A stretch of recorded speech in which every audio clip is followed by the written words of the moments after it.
Hello everyone. सो आज हम start करेंगे precipitation frequency and rainfall data का previous year question 2 marks of GATE. ठीक है, सो हम स्टार्ट करते हैं। In a catchment there are 4 rain gauge stations P Q R and S. Suppose हम कैचमेंट बनाए तो 4 रेन गेज स्टेशन है आपका P Q R and S.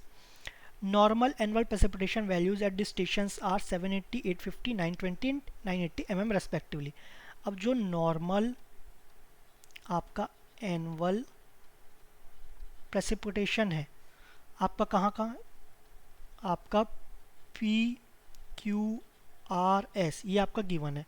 P में कितना है आपका 780 mm, आपका क्यू में कितना है 850 mm, आपका आर में कितना है 920 mm और आपका एस में कितना है 980 mm। ठीक है। In the year 2013 station Q R S were operative. जो क्यू आर एस है वर ऑपरेटिव मतलब ये वर्क कर रहे थे, बट पी वॉज नॉट, तो ये आपका वर्क नहीं कर रहा था। तो using the normal ratio method, अब इस क्वेश्चन में डायरेक्टली बोल दिया गया है कि हम नॉर्मल रेशो मेथड यूज़ कर सकते हैं। जब भी हमें मिसिंग रेनफॉल निकालना है, मिसिंग डेटा निकालना है, तो दो मेथड यूज़ करते हैं। या तो हम डायरेक्टली उसका अरिथमेटिक मीन ले लेते हैं या तो नॉर्मल रेशो मेथड यूज़ करते हैं। नॉर्मल रेशो मेथड कब यूज़ कर सकते हैं, ऑल्दो इसमें दिया है फिर भी हम चेक करते हैं। जो भी इनऑपरेटिव है, इनऑपरेटिव सपोज क्या है क्वेश्चन में गिवन है पी इनऑपरेटिव है, तो इसका जो नॉर्मल एनुअल प्रेसिपिटेशन है उसका क्या करेंगे हम N P plus minus 10% of N P ये निकालेंगे। तो हम क्या बोल सकते हैं 780 प्लस 78 ये कर सकते हैं, या दूसरा रेंज क्या होगा 780 माइनस 78। तो ये दोनों आप वैल्यूज़ निकालेंगे। तो इसका वैल्यू क्या आएगा आपका, ये आ रहा है कुछ 780 माइनस 78 तो आपका हो गया 702। ठीक है, 702 ये आपका लोअर लिमिट हो गया। अपर लिमिट 780 प्लस 78 तो ये आपका हो गया 858।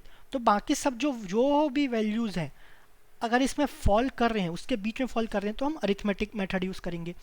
तो 850 कर रहा है क्या, 850 कर रहा है। 920 नहीं, 920 तो नहीं कर रहा है, ये कर रहा है। 920 नहीं कर रहा है। 980 कर रहा है, ये भी नहीं कर रहा है। तो ये दोनों फॉल नहीं कर रहे हैं, तो हम कौन सा मेथड यूज़ करेंगे, नॉर्मल रेशो मेथड। ऑल्दो इस क्वेश्चन में ऑलरेडी गिवन था कि नॉर्मल रेशो मेथड यूज़ कर रहे हैं, स्टिल हम एक बार चेक कर लिए। ठीक है, हमें यहाँ तो टाइम सेव ऐसा कुछ करना नहीं है। एग्जाम में आप ये मत करना कि आप चेक कर रहे हैं, अगर क्वेश्चन में दिया है तो आप मान लेना। तो using the normal ratio method the precipitation at P of the year 2013 was been estimated as 860 mm। अब इसमें क्या बोल रहा है, हम नॉर्मल रेशो मेथड से क्या करते हैं, जो P का एस्टिमेटेड वैल्यू है निकालते हैं, लेकिन क्वेश्चन में क्या बोल रहा है कि ये हम निकाल चुके हैं, ये आपका 860 mm आ रहा है, हम ये निकाल चुके हैं, मतलब क्वेश्चन में ऑलरेडी गिवन है। तो if the absorb precipitation at station Q and R were 930 and 1010, तो अब क्या बोल रहा है, जो Q एंड R है उसमें जो ऑब्जर्व प्रेसिपिटेशन है वो भी गिवन है। ठीक है, ऑब्जर्व प्रेसिपिटेशन है वो भी गिवन है। तो what was the observe precipitation at station S, तो स्टेशन एस में जो ऑब्जर्व्ड है वो हमें निकालना है। इसमें क्वेश्चन में उल्टा कर दिया है। ठीक है, नॉर्मली हम नॉर्मल रेशो मेथड से क्या वैल्यू निकालते थे, जो वर्क नहीं कर रहा है वो निकालते थे, लेकिन क्वेश्चन में ऑलरेडी वो निकाल चुका है, तो हमें एन एस का वैल्यू निकालना है। ठीक है, ठीक है, हम इसमें देखते हैं। तो हम फॉर्मूला क्या यूज़ करेंगे, P S by N S by 3, हम ये फॉर्मूला यूज़ करेंगे क्या, नहीं ये वाला ब्रैकेट में कुछ ये ऐसा कुछ, तो ये करेंगे क्या, नहीं ये नहीं करेंगे। क्यों, क्योंकि जो पी यहाँ पर जो वैल्यू रहता है वो हम ऐसा स्टेशन लेते हैं जो वर्क नहीं कर रहा है, लेकिन ये तो वर्क कर रहे हैं ना, तो हम क्या करेंगे पी ऑफ पी वाला वर्क नहीं कर रहा है तो इसलिए P of P by N P of 3 bracket आपका क्या लेंगे, P Q by N Q plus P R by N R plus P S by N S. तो ये आपका फॉर्मूला हो गया। अब आपको पीपी एस्टिमेटेड ये गिवन है, उसका नॉर्मल रेशो तो चारों का गिवन है, ये ऑब्जर्व्ड क्यू एंड आर ये भी गिवन है, हमें ये निकालना है। तो वैल्यू हम सब्स्टिट्यूट कर देते हैं। जो आपका पीपी है वो आपका 860 है, एनपी जो है वो आपका 780 और डिवाइडेड बाय 3। जो पी क्यू है वो कितना है आपका 930, एन क्यू है जो आपका 850 है, प्लस पी आर है आपका 1010, जो आपका NR है वो आपका 920 प्लस PS आपका गिवन नहीं है, तो ये एस्टिमेट करना है। तो आपका NS कितना हो जाएगा आपका 980। तो इससे हम एस्टिमेट कर लेंगे। तो इससे जो PS का वैल्यू आ रहा है वो आ रहा है आपका 1093.43 mm। ठीक है, तो ये वैल्यू आ रहा है। अब इसका रेंज कितना है 1093 से 94, तो इसी के बीच में वैल्यू आ रहा है, डेट इज 1093.43 mm। ठीक है, तो ये आपका आंसर हो गया। ठीक है, तो हाइड्रोलॉजी में भले क्वेश्चन घुमा के आ जाएगा लेकिन इजी क्वेश्चंस ही आते हैं। ठीक है, तो इसमें आपका फुल स्कोरिंग रहता है, बिल्कुल भी आपको इसमें कुछ आराम से करना, कोई गलती नहीं करना है। नेक्स्ट क्वेश्चन देखते हैं हम। A catchment is idealised as 25 kilometre into 25 kilometre square. तो जो कैचमेंट है वो स्क्वायर के टाइप में है। ठीक है, इट हैज़ 5 रेन गेजेस। अब इसमें 5 रेन गेजेस है। कहाँ कहाँ? 4 जो है वो कॉर्नर में है, फिगर में गिवन है, और बाकी जो एक है वो कहाँ है आपका? वो आपका सेंटर में है। ठीक है, जैसा कि आपका फिगर में है। तो ये आपका 4 हो गए कॉर्नर्स में, एक आपका सेंटर में हो गया। During a month precipitation, the precipitation at this gauges is measured as, तो पांचों स्टेशंस में आपको प्रेसिपिटेशन की वैल्यू गिवन है। The average precipitation up to 1 decimal over the catchment during the month by using Thiessen polygon method. अब क्या करना है, हमें एवरेज प्रेसिपिटेशन निकालना है इस कैचमेंट का ड्यूरिंग डेट मंथ। तो हमने पढ़ा था एवरेज के लिए हम कौन सा यूज़ करते हैं, 3 मेथड है हमारे पास अरिथमेटिक है, पांचों का सिंपली एवरेज ले लेते हैं। थीसन पॉलीगॉन है, थीसन पॉलीगॉन को हम इसको वेटेज देते हैं, मतलब हर रेन गेज स्टेशन में कितना एरिया आना चाहिए हम वो देखते हैं। ठीक है, फिर आपका लास्ट जो था आइसो हाइटल, इसमें क्या करते हैं हम आइसो हाइट्स का यूज़ करते हैं, मतलब line joining points of equal rainfall depth. Height आ गया ना, तो डेप्थ, तो इक्वल डेप्थ वाला हम उसका यूज़ करते हैं। इसमें क्वेश्चन में ऑलरेडी गिवन है थीसन पॉलीगॉन का यूज़ करना है। ठीक है, तो अब इसको कंस्ट्रक्ट कैसे करते हैं ये देखते हैं। थीसन पॉलीगॉन कंस्ट्रक्ट करने का मेथड क्या है? सबसे पहले हम रेंगेजेस है जो उसको ज्वाइन कर लेंगे। तो 4 तो ऑलरेडी ज्वाइन है, जो 5वां है उसको हम ज्वाइन कर लेंगे। तो ये हुआ, इसको ऐसे ज्वाइन कर लिए, ये यहाँ से ज्वाइन हुआ, अब ये ज्वाइन, इसको इधर से ज्वाइन कर लिए। ठीक है, अब क्या बोला, जो ज्वाइनिंग लाइन है उसका परपेंडिकुलर बाइसेक्टर बनाना है। परपेंडिकुलर जो हम ज्वाइन किए हैं, ये तो ऑलरेडी ज्वाइन है, जो अलग से ज्वाइन किए हैं उसका परपेंडिकुलर बाइसेक्टर बनाना है। तो ये कुछ इस ऐसे हुआ परपेंडिकुलर बाइसेक्टर। अगेन इसका परपेंडिकुलर भी होना चाहिए, बाइसेक्ट भी करना चाहिए। फिर इस लाइन का परपेंडिकुलर बाइसेक्टर, फिर इस लाइन का, फिर इस लाइन का। तो ये आपका परपेंडिकुलर बाइसेक्टर हो गया। सपोज इसको हम दे देते हैं ए बी सी डी, तो ये आपके पॉइंट्स हो गए। तो एक G5 किसके अंदर आएगा? ए बी सी डी, तो ये आपका ये वाला रीजन हो गया। तो जो G5 का रेनफॉल है, G5 में रेनफॉल कितना 288, हम ये एज्यूम करेंगे कि 288 पूरा यूनिफॉर्मली ABCD के अंदर डिस्ट्रीब्यूट है। G1 के अंदर कौन सा है? G1 किस एरिया को रिप्रेजेंट करेगा? G1 AB। ठीक है, G2 वाला G2 BC, G3 वाला G3 CD, G4 वाला G4 DA। तो ये आपका डिस्ट्रीब्यूट करेगा। अब आप देखेंगे कि जो 4 ट्राइंगल्स हैं, 4 रेन गेजेस में जो 4 ट्राइंगल्स है उसका एरिया इक्वल होगा। ठीक है, एरिया कितना होगा? अब ये पूरा 25 है, तो ये कितना हो जाएगा 25/2, ये भी आपको 25/2। तो एरिया ऑफ G1 AB कितना हो जाएगा? Half into base that is 25/2 into height 20 that is 25/2। तो ये कितना आ जाएगा आपका 25 इंटू 25 625, 625/8। तो 625/8 आता है आपका 78.125 किलोमीटर में गिवन है, तो किलोमीटर स्क्वायर, ये आपका एरिया हो गया।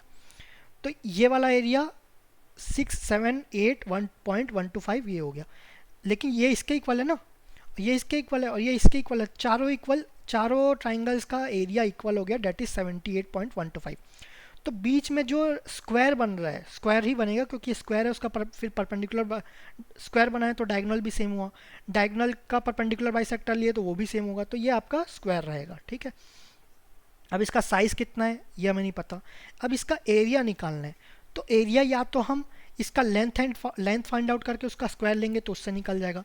दूसरा तरीका क्या है, हमें बिगर स्क्वायर है उसका एरिया पता है, तो area of A B C D करें, ए बी सी डी, वो क्या होगा, जो बिगर स्क्वायर है मतलब G1 G2 G3 G4 उसका एरिया कितना हो जाएगा 25 का स्क्वायर, माइनस जो चार ट्राइंगल्स का एरिया है उसको माइनस कर दें तो इस स्क्वायर का एरिया आ जाएगा, तो वो 4 इंटू 78.125 ये आपका चारों ट्राइंगल्स का एरिया हो गया। अब वो बड़े स्क्वायर के एरिया से माइनस कर दें तो आपका ये छोटे स्क्वायर का एरिया आ जाएगा। तो ये कितना आएगा आपका 312.5 किलोमीटर स्क्वायर।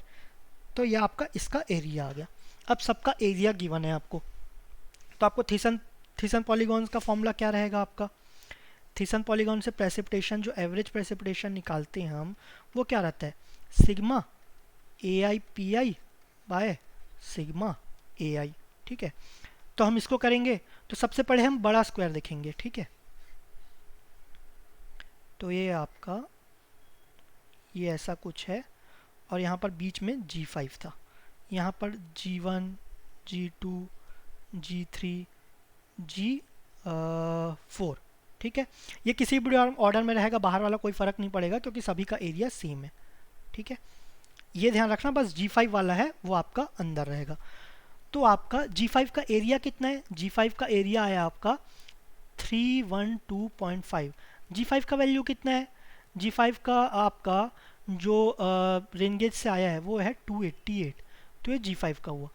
बाकी चारों में एरिया सेम है तो एरिया हम कॉमन निकाल सकते हैं ना, तो एरिया कॉमन कितना है आपका 78.125, ये कॉमन है, इनटू अब चारों का एरिया हम प्लस कर देंगे।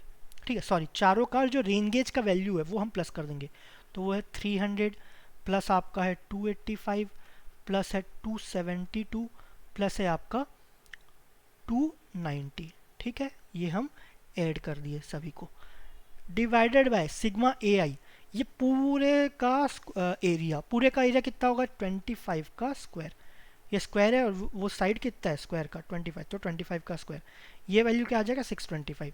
तो इसको जब हम कैलकुलेट करेंगे तो आएगा आंसर 287.375 mm, mm में था इसलिए mm आ जाएगा। ठीक है, तो ये आंसर आ गया 287 पॉइंट, हमारा आ रहा था 287.375, हमें इसको 1 डिजिट में करना था तो आ गया 287.4। ठीक है, नेक्स्ट देखते हैं हम। तो अब है rainfall depth over a watershed is monitored through 6 number of well distributed rain gauges. तो आपका जो वाटरशेड है वहाँ पर 6 रेन गेज इंस्टॉल्ड है, gauge data are given below, तो उसका डेटा आपको गिवन है कि रेनफॉल डेप्थ आपको गिवन है 6 का। अब 6 का आपको एरिया भी गिवन है। ठीक है, लास्ट क्वेश्चन में एरिया हमें निकालना था, इस क्वेश्चन में आपको एरिया डायरेक्टली गिवन है। तो अब क्या करना है, थेसन मीन वैल्यू, अब थेसन मेथड से हमें मीन वैल्यू निकालना है। तो अगेन सेम, पी एवरेज का फॉर्मूला क्या हुआ sigma A I P I by sigma A I, हमें एरिया भी पता है प्रेसिपिटेशन भी पता है तो हम डायरेक्टली निकाल सकते हैं। तो ये जाएगा 470 इंटू 95 प्लस आपका 465 into 100 plus 435 into 98 plus 525 into 80 plus 480 into 85 plus आपका 510 इंटू 92। तो सिग्मा ए आई पी आई हो गया। नीचे क्या आएगा सिग्मा ए आई, वहाँ पर क्या लिखेंगे 95 plus 100 plus 98 plus 80 plus 85 plus 92। तो ये सब इसको कैलकुलेट करेंगे, तो इसको कैलकुलेट करेंगे तो इसका आंसर आ रहा है हमारा 479.1 mm। ठीक है, 479.1 mm, तो इसके बीच में लाई कर रहा है तो और answer is correct. So next आपका a catchment may be idealised as a rectangle, तो एक कैचमेंट है उसको हम रेक्टेंगल ट्रीट कर रहे हैं। ठीक है, आइडियलाइज कर रहे हैं। There are 3 rain gauges localised inside the catchment at arbitrary points, तो इसके अंदर 3 रेन गेजेस है, कहीं पर भी ले सकते हैं। तो the average precipitation over the catchment is estimated by 2 methods, तो हमें एवरेज प्रेसिपिटेशन निकालना है, उसके एक्चुअली तो 3 मेथड्स रहते हैं। कौन कौन, एक आपका अरिथमेटिक रहता है। ठीक है, अरिथमेटिक में डायरेक्ट हम एवरेज ले लेते हैं, सबको ऐड किए डिवाइड बाय, सपोज 3 के कैचमेंट्स है तो तीनों को ऐड किए, डिवाइड बाय 3, ये आ जाएगा। दूसरा मेथड हम थीसन पॉलीगॉन, ठीक है, उसमें क्या रहता है, हम sigma A I P I by sigma A I उसका यूज़ करके करेंगे। एक है रहता है हमारा आइसोहाइटल मेथड, ठीक है। तो estimated by two methods, arithmetic mean and Thiessen polygon. तो हमने दो मेथड से निकाला, arithmetic mean and Thiessen polygon. What is the following, which of the following statements are correct.